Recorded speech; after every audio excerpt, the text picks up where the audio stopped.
Welcome back to Shoulights. I thought it'd be a great way to end the 2023 year. We're now in 2024. It's January with a top 5 list of our favorite flashlights of 2023. And to do that, I brought on our guest host, Artie Trudelle from Connecticut. Hey guys, Artie Trudelle here. So we're going to go down our top 5 list, but we're going to go like our pick each. And we did not talk to each other about it, right? We did not. No. Because I'm hoping that I'll be like, oh, really? You picked that? That's so weird, right? And also, I just got to say, I have a sneaking suspicion that I'm going to go like expensive high-end lights and that Artie's going to go... I have the same feeling that I'm not going to be at the same level. But hey, you know what? It's all fun. So that's why I wanted you on. I feel confident. I feel confident, so that's fine. I thought it'd be a good balancing act to have both of us. I want to say that... this is for the 2023 year, but I thought no rules. Okay, no rules. Yep. So what I'm saying is, if the best thrower technically came out 2 years ago, but it's still being sold, I thought, you know what I mean? I thought fair game, right? Or if there's a new version of it, or if it's as long as it's still being sold. I mean, I gave you like no rules, and I don't want any rules. So I'm just saying, like, when we do this, if the audience goes, "Hey, that didn't come out in 2023," unless you can't still buy it, right? Right. I just want it available. Okay, so let's without further ado, let's get the best thrower, and I'll start first. My pick for best thrower, this will set the tone, is the Woobin A1, the $600 thrower. You gotta zoom out there, Sean. Exactly. Yeah, zoom out. So, okay, it is a big piece of equipment. It is just ginormous and huge. I turned it on. Sorry, that was not intentional. but it's feature packed. It's got a Bluetooth remote so that you could actually like mount it separately on a vehicle or something and operate it. And it's a quad SBT, I'll just do it this way. Quad SBT 90.2 thrower. I think there's nothing like it. Yeah. It destroys the Lumentop GT94. If you want to see my full review, it'll be in the link below. But it destroys the GT94. What do you think? I think it's a solid choice. Yeah. I wish I had one. I'm not prepared, to make the investment, but I don't think there's anything wrong with that. Right. I mean, I've wanted a GT94 forever, so. And the thing is the GT94 and the GT94X are cheaper, but they're run by Narsil and they have terrible thermal management. That's what lets them down. But I just want to say though that everyone's got their journey, and if you're gonna pony up like a $200 thrower, a $300 thrower, $400 thrower, it's like just jump in, get the 600 and be done with it. It's the best one on the market. All right, now your pick. Let's go to you. So I picked the Noctagon K1. I was hoping you were going to pick that. I almost picked it. So, most people know this light. It runs on Endural or Endural 2. There was a couple new versions out this year. The reason why I picked it, this is the XHP 35 high version, but there's so many versions of this light. Osram W1, XHP 35 high, but now Hank's doing XHP 50.3 and 70.3, and for like $120, I don't think there's a better light, honestly. With the UI, the build quality, 100%. I want to say that I used to have 5 K1s at one point, like a W1 white, W1 green, right? All these, and the only one I have now, XHP 35, 4000K. It's the only one I have. Yeah, and it's great. And the charging, it's probably got one of the better internal charging mechanisms, I think. I think we'd be remiss to not say to the audience that running Endural is kind of like it's a double-edged sword, right? Because if it's for you, it's awesome because you're going to learn it, you're going to know it. If it's a gift or if you're going to hand it to a loved one, it's confusing. So absolutely, yeah. All right, let's move on, and now we're going to do best flutter top. So we're on position 2 now. Our best flutter, and do you want to take it out? Or you take it out first. So it's not a 2023 specific light, but the Firefly's E12R. This one's got a modified clip on it, but internal charging. It's got an excellent buck driver. It's 12 LEDs. But really, some things are 21700 battery, and it's really small.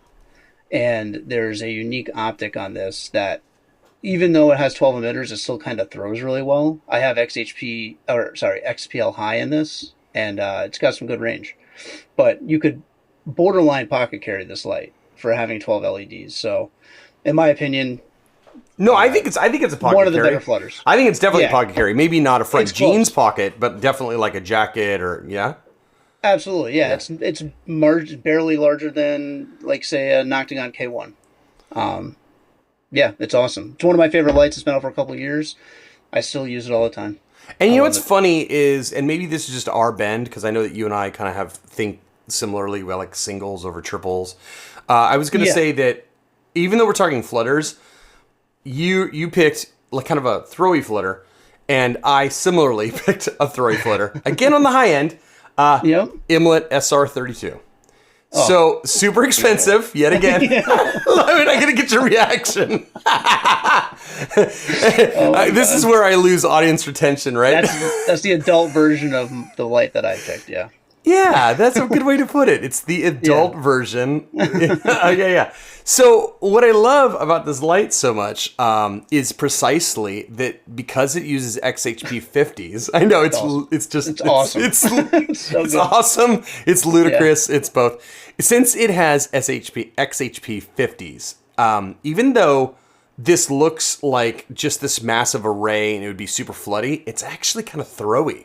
Like it gives the A1 a run for its money in a way. I remember the drone shot of your video of it, and I thought that you were taking a video footage of like a single emitter light down your street. Yes. I think it was. Yeah. So it's one of those things where, again, links in the description for that review if you want to see it. I think things that are just absolutely like 180 degrees flood it's a waste of light. It gets spread too thin. So I like how this is concentrated. It's super impressive. That's awesome. Okay. Well, hey. So let me redeem myself because too expensive lights, right? Are they going to all be $600? No, maybe. Okay, Maybe. All right. So now let's talk about best value. Do you want to take that one away? Yeah. I really didn't want to pick two lights from the same company. And I didn't buy a lot of new lights this year, but the MSR D1K is such a good value light. He makes great lights. What can you say, right? He makes great lights under $50 no matter which way you get it. Should we say who he is? Say who he is? Yeah, Hank from MSR, Hank Wang. But you can get it with a boost driver. It doesn't come with a buck driver, but you can get it with an Osram, XHP 50, XHP 70. There's just a lot of good options. Colored LEDs. I don't know. For under $50 for this light, magnetic tail cap, electronic switch, it's awesome. I really like it. I've sold a lot of my MSRs and Noctagons this year, and this is one of the few that I kept besides that K1. It's solid pick.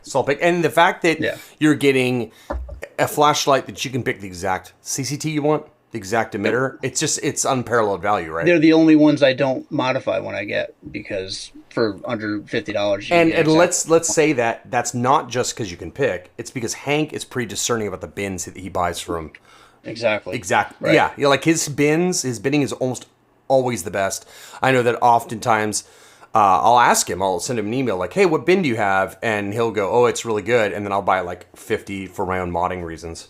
Right. Yeah. And he's pretty open about it too. Yeah, exactly. He'll usually sell you stuff just on the reel. Okay, so my pick for best value is actually a production light, and it's the Zebra Light. SC65C. Dude, I almost picked that light. Yeah, it's so good. It's so good. Yeah. So Zebra Light is one of those things where it's like I don't know if it's an acquired taste or if you just have to get used to it, but I think the fit and finish is really good for the value. It's a single. It's got the new what's the name of this emitter? Nietzsche 719A. 719A. The Nietzsche And it's 719A. 6 volt. 6 volt. Yeah. Exactly. So it's just got a great tint. It's got high CRI. Yeah, it is awesome. It's really good. I wasn't sure because some of those 719s don't look that good, but that one looks great. Yeah, and then it's got the really low. Let me go back to this shot. Really low lows, which you can adjust. You can make it even lower, like I just did.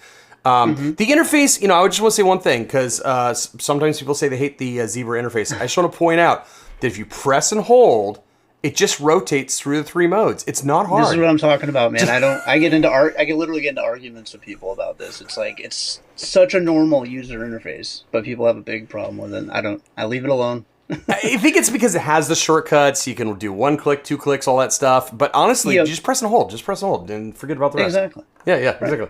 All right, so I'm going to go first now for our next category, which is best EDC. I'm going high end again.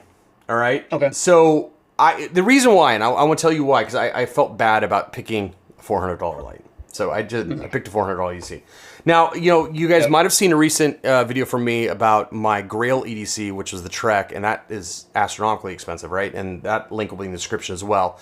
And the Trek is on me right now. It's in my pocket, right? Here's the Trek in the little pouch. But the thing is none of you are going out to buy that. So I thought I'll go aspirational. My pocket time, if it's not the Trek, it's Charles Wiggins MicroClick. This thing is just a really great light. And the other thing that I love about this light is that it is by far, the best 10440 light on the market. Let me get a good focus on this. In the 10440 size, that AAA lithium ion size, there's just not a better reflector. It just isn't. The beam is so good. And he will ship it with the 219C, but it's easily swappable, like dead easy, to a 509A, and then you de-dome it, and it even tightens up better. It's so good. And then the user interface and everything, the button. Yeah. I feel like I remember when you got it, you had tried a bunch of different emitters in it, and you said that one of the better ones was what he shipped it with, if I'm not mistaken. Yes, yes. Like it shipped really well. Like the beam profile looked really good. Right. With a domed 209C, it looks great. And he likes to ship 4000 or 5000K, and I think they're both great choices. Yeah. The 4000 runs a little above BBL for me. And then I tried. I think that's, yeah. Probably one of the only reasons to swap it sounds like, is if you just wanted different tint. That's it. Because the output is a phenomenal in 209C. And so I put a 509A in domed, and it didn't look actually great. So then I de-domed it, and it cleaned up, it tightened. It's a great, I don't know if I can get this on camera. I got to focus too. I got to focus. But you can see it's got a really nice hard internal hotspot and then a spill. It's great. Yeah, you can tell it looks good, Yeah. So this is another tough one. I am still going back and forth. I didn't pick any expensive lights, and I don't know. All right, I'm just going to go on the fly. I picked the Magismo Haiku. This is obviously not a brand new light. It's been around. No, it's venerable. Titanium. It's still relevant, and there's a reason. There's a reason for it. I think this is the first flashlight made in titanium, from what I understand, reading through CPF articles and such. I got it with the 16340 battery tube. You can get AA, and this is another reason why I picked it. You can get AA or 16650. It's got an excellent reflector. It might not really show it well. There we go. Yeah. No, it's got that. Nice, what's it called? The MC19, right? MCR 17 in this one. Oh, 17. Okay. Yeah, and it's kind of smooth. Which you said, I think you said that you could only get that from him. Like no one else really stocks it. You can only get it from him, and this is the only that's designed for this reflector, or the only one that I've ever seen. You dropped out a little bit on the call, but I understood what you said. You said it's the only light that currently uses it. I got a Haiku in my collection. It's awesome. It is awesome. The battery options are awesome. You have some different options for engines. You can build your own. You can get one from him.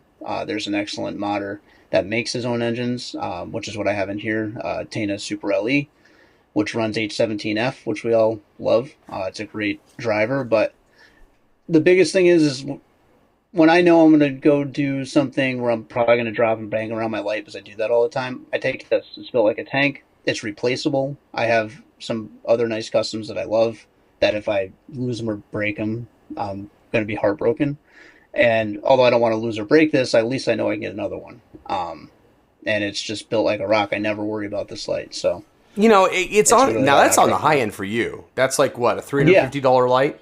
Is that right? Yeah. Yep. Yeah. So I mean, and by the way, I really probably should have looked this up before I say it, but the SC65C high, was it $80? What do you think? I think it's $90. Yep. 90. Okay. So 89. Yeah. so maybe not like an ultra deal, but I just want to say that. So I guess that puts where my head's at. That I think that's the best value. $90 light. Oh dang! I can immediately again. I see people just unsubbing now.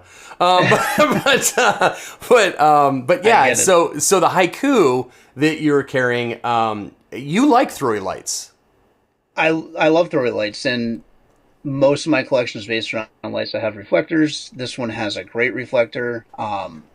There's no modding necessary when you get this. Even the engine that you get from Don when you buy it with the, I don't know if it's a 319A Nietzsche or 119, but whatever it is, got an excellent beam. I know some people that have that, so you don't even have to mod that light, and it is efficient. It carries well. It's lightweight. It's really durable. Don McLesh is still making them, so you can just order directly from him. And you said the lead time's like 2-3 weeks or something usually. Not even. I ordered this thing. And I got it within 5 days. Okay. So he only sells what he has in stock, so he's really good about it. And truth be told, even though I said that my favorite EDC, and it has been for a long time, is this MicroClick, I just want to point out that, I am carrying this, and this is the MCR 18, which is like the kissing cousin to the reflector you're using in that light. So it has a very similar beam profile.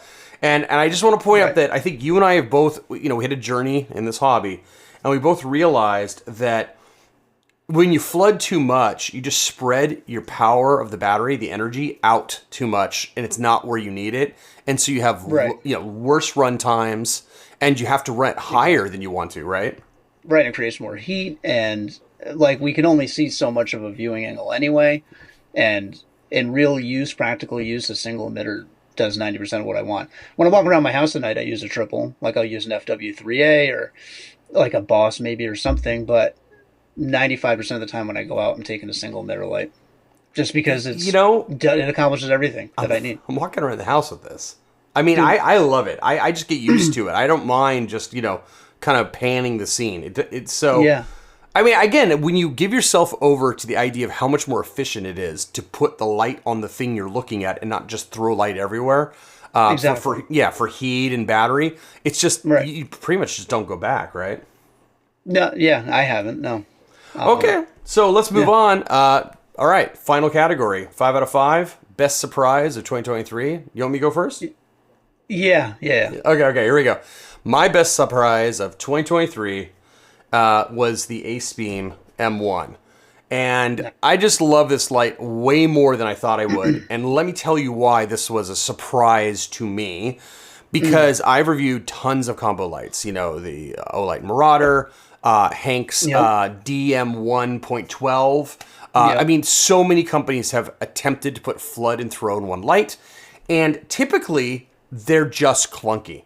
I always kind of feel like I would have been better off carrying 2 separate lights, putting one in my back pocket and one in my hand. And you know it, right? Yeah? Right. Yeah, absolutely. A lot of them don't really do what they try to accomplish. They're just giant and big, right? Or they're big, right. Right. And they're just clunky. And so the reason why I like this one so much is, if you can see my hand here, it's just not that big. It fits in my front pocket, no problem. The UI is all on one side here. So I can easily turn it on, and I can switch between the two beams really rapidly. It really does. It works. It works. In fact, and here's the tale of this. I reviewed this months ago, and when we went out, Christmas caroling, looking at lights this year, this is the one I put in my pocket. And the reason why is because I knew I had everything covered. I knew that I had a walking light for flood, and I knew that if I have to point something out long distance to my 3-year-old, I could just LEP and say, "Oh, look at that thing over there." You know what I mean? So that's awesome. I mean, it looks like it's built really well. I love Ace Beam. I kind of feel remiss I haven't mentioned one yet, or Zebra Light, but that thing just looks like it's built like a tool. It is. They make really efficient drivers. It just looks solid. Everything that Ace Beam makes is really well made, and this is no exception. The threads are great. There's all the O-rings are really thick. I think that 2 things that surprise everyone when they buy one and receive it is how small it is because it looks really big. Just something about the shape of the design, it looks enormous. But you have to remember that this triple here is a standard triple R optic, so it's small. And then the other thing is that the build quality is much greater than you thought. Like all these threads right here for adjusting it. Oh, I forgot to mention that this is an adjustable LEP. So you're not just getting an LEP in a flood, you're getting a zoomable LEP. It's my pick. It surprised me so much how much I love it. Yeah, that's awesome. I haven't picked one up yet. I definitely want one. They have that smaller one now, so I'm kind of waiting a little bit to see how that all pans out. But that one's going to outperform. I haven't reviewed the M2 yet, but I was talking to Tac Grizz about it, and based on what, and he only held the M1, he didn't review it. Yep. I think this is probably still better light based on two factors. One, they're using two LED systems in the M2, right? It's like a flood LED, spot LED. And then the second thing is, they kind of messed with the UI a little bit. It's like one button's on the side, one button's on the tail, and according to people that use it, it kind of sometimes mandates two-hand use, which, I mean, who wants to do that? You want everything on one side. And lastly, sorry, not to cut you off, but lastly, the LEP on this one has multiple modes. It's got low, high, and a turbo. And the spot on that one only has one mode. Now there's really? Only one mode. Huh. And apparently there's like kind of like a bug where you can lock it out a certain way and then come back to the LEP and it goes to like some weird, the LED spot, and it's like moonlight. But most people think that's a bug. Interesting. Yeah, I'm surprised that they changed the UI, especially how popular the M2 was, unless maybe they had already started designing it before that came out. I don't know. I think that it's significantly smaller than this. I think they were trying to really make it tiny because this is a 21700 in here, and that one's an 18650. So I think they were really trying to shrink it down and make it. I mean, this is on the edge of pocket friendly, and I think that one's supposed to be firmly pocket friendly. So if size was an issue for you, I could see why you'd like the M2. But I think that if you're going for no holds barred best throw flood combo, I think I like this one. All right. Your best surprise?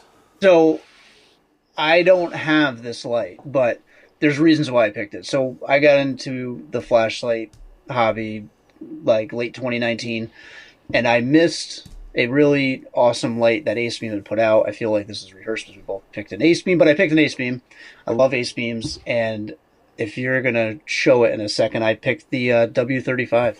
There it is. Like, I've always been like a huge fan of the W30, and the longer I've been in the hobby, the more I learned about like battery sustain and efficiency, and obviously Well-Tool and some other companies make some really excellent LEPs. But one thing that always caught my eye with the W30 was the sustain. It would hold most of its output for like the hour or the 70 minutes of runtime the battery would give it. And it seems like this is the same thing, but it's also zoomable. So you got flood and throw just like in that M2, but 2,800 meters, I think it comes in at. Zoomable. I don't know if I'd call it zoomable. I mean, it's okay, right? Because I mean, let's talk about it. It's like a liquid crystal kind of thing. Yeah. So it is unique. It is super unique. So like I said, I haven't carried it, but I think just as a best surprise because I never. No, I got you. I'm not saying you're wrong. Yeah. I just wanted the audience to realize that it's not zoomable element. What it is you got this LEP, and I have it, on full LEP right now. And there's a button on the side here. Let's get a good focus on that. That quote, this is your flood throw button, right? Your flood throw. But it doesn't zoom it. What it does is it. To diffuse it, essentially? Yeah, there it is. Do you see that? See that like matrix looking checkers? Yeah. Yeah, here, let me see if I can turn this. No. Oh, there we go.